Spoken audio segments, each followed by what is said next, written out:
ATV news मध्ये आपले स्वागत आहे। आपण पाहत आहात आदिवासी न्यूज वार्ता मध्ये परिसरातील क्रीडा, शैक्षणिक, राजकीय व इतरही घडामोडी। आता पाहूयात सविस्तर वृत्त। आदिवासी न्यूज वार्तासाठी नंदकुमार तोटेवाड। महाराष्ट्रात गणेशोत्सव हा मोठ्या प्रमाणावरती साजरा केला जात असतो।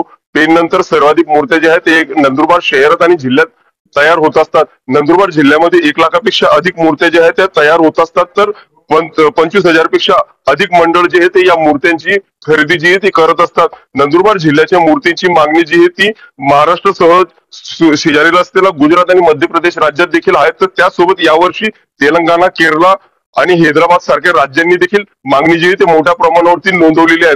परंतु यावर्षी पीओपीची मूर्ती तयार करावी की नाही करावी यावरती हा सर्व प्रकरण जे आहे ते न्यायालयात प्रलंबित होतं, परंतु न्यायालयाकडून उशिरा निकाल लागल्यामुळं मूर्त्यांची जी संख्या आहे ती देखील घटलेली, त्यामुळे मूर्त्यांचे दर जे आहे ते वाढणार असल्याची शक्यता जी आहे ती वर्तवली जात आहे। त्यासोबतच मूर्त्यांसाठी लागणारे कलर असतील किंवा सजावटीचे जे सामान असेल हा देखील वाढला आहे। त्यामुळे 20 ते 25% गणपती बाप्पांच्या मूर्तीची किंमत जी आहे ती वाढलेली आहे।